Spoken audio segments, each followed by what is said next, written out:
somebody decided they're going to have a youth convention right in downtown Waterloo. And so I got to go to this youth convention and be a part of it. And every time the guy would come up, you know Dave, our event director here, Dave? Yeah. Isn't he doing a fine, isn't he run a fine event? Absolutely. Well, every time the guy that's like Dave would come up to give announcements, he would always say this. Announcements. Okay. Every time he would come up here to say stuff, then what he would do is he always would remind us of this. Now, he would say, he would do his things, and then he would get done, he would say this. He would say, now listen, we're in downtown Waterloo, so you better not go outside or you'll get killed. And if you do go outside, you better be in groups of 20, and you better be packing heat. And we're like, whoa. We were all afraid to go outside, scared to death to go outside, thinking surely we would die. Now, I was waiting on Saturday night, just like tonight, in the lobby of the hotel. And the room like this, where we get together and sing and dance and do all that stuff, was way upstairs. And so I was waiting in the lobby for the elevator, and I was talking to two girls. There were two girls there in high school. They were at this event. They were not very tall. They were little people, and you pick them up with one hand. Like gnomes, put them in your pocket. Anyway, so one of them, we're talking, and one of the girls' names was Cassie, and we're talking about things and whatnot. Now, we were only 10 feet away from the door that led to the terrible outside. And so, of course, we kept our back to it because we didn't even want to look out there lest we would turn to salt. So we're waiting there for the elevator. All of a sudden, ding, the elevator shows up and the door opens. And just as we started to walk in, behind us, we felt the rush of cold air come in. Somebody from out there was coming in here. And I turned and looked, and in the hotel walked the world's largest human being. And he came walking in. And he had leather boots on, and they connected up to his leather pants, which went up here to this giant leather coat, and he had a leather hat and leather goggles, and one of those leather wallets with the big chains, connected to it, and he had tattoos coming up his neck, and he had giant earrings with chains that attached to his nose, and everything was pierced, and all this stuff was going. I looked at the girls and I thought, that's the guy! He's the one who wants to kill us, get in here! So we go running in the elevator, kind of hide behind the thing like that, and the door starts to close, and just when I was thinking, oh good, we're gonna make it, this great big hand, just like in the movie.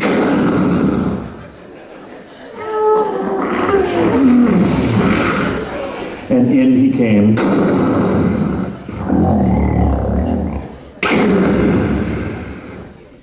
Ding! And the door started to close, and I was like, oh no.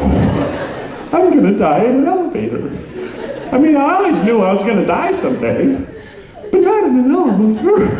And we started to go up. And I took the girls and I kind of put them, in between him and me. Sort of like a buffer zone. We started going, and this guy looked down at Cassie, one of the two girls. He looked right down at her as that elevator was going up, and he goes like this. He looks at her and he says, what are you kids doing here? And Cassie looks up at him, and she says this, youth convention. And I thought, oh no. Now I know he's gonna kill us. He looks at her and he goes, what kind of youth convention? And she goes, it's a Christian youth convention. And I thought, oh no. He hates Christian youth. I can tell. And he goes, Christian youth convention, huh? And she's like, that noise girls make when they're right? You know what I'm talking about, right? So she goes, and he goes, and I thought, oh. He says, Christian youth convention, huh? He says, well, check this out. And he took his leather coat, and he started to pull it apart like this. And I thought, oh, neat. He's got a holster on, and he's going to let us choose the gun that he shoots us with. That's fantastic! Because it's going to matter to me! Well, he didn't have any guns, thankfully, and he starts to pull his leather coat apart like this so we could see his leather t-shirt. That one gets me every time. Anyway, so on his t-shirt, he pulls it apart, on his t-shirt it says, Heaven's Angels. And I'm leaning over in the elevator going, heavens, angels? What in the world is that? Did I say that out loud? I'll just go back over here and cry. So I went back to the corner and laid down and wept. And we're going up, and he looks at Cassie and he goes, I'm in heaven's angels. Do you know what that is? And she's like, no. He says, we're a motorcycle group. And he said, well, what our guys do, is we ride around from city to city, and we stop at the prisons and the jails in each town. And when we get there, we go to the prison and we bring Bibles for the men that are in jail. And we stay around for as many days as we're needed. And we meet with the prisoners one at a time. And we talk with them and we share the gospel with them if they're willing to listen. And we tell them about Jesus, and we remind them that even though they're in prison and they're paying the price for whatever crime they committed, we remind them that Jesus has died for them, and that they are forgiven, and that they are loved just as much as anybody else is. And he said, I want you to know, we've been staying in this hotel with you, and we've seen you running around the halls and knocking on people's doors. He said, we've seen you having a great time, because most importantly, I don't know if you saw, but earlier today we were standing in the back of your ballroom. And just like tonight, when we're singing and dancing and praising the Lord, he said, we were in the back watching. And he said, I want you to know something. You've inspired me. Your faith in the Lord has inspired me and the rest of our riders. So we stood in the back and we watched all you young people getting excited about your faith, getting excited about the Lord. And he said, it's given us that spark, that thing that we needed to keep going, because what we do is really hard.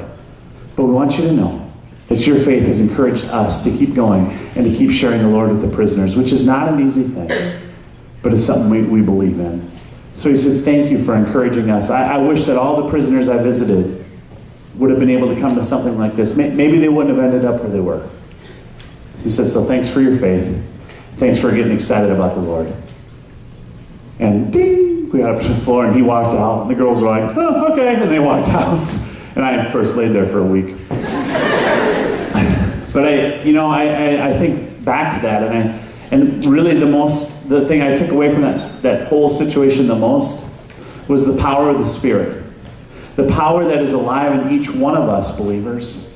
The power of God that moves in us and changes people around us without us even knowing it. Man, if you ever doubt the strength of the Spirit, you think about that story and you think about what God did to encourage those writers through young people, and they didn't even know it. And what it says to me is this, that the God who's given us the spirit of hope and the shield for us to be protected by, and the hope for us to bank on, that same God is alive and well in each one of us. And like we talked about this morning, we have the power to change our families. And tonight we're going to take that circle out just a little bit further. We have the power to change our friendships and to change the people we hang out with for the glory of the Lord.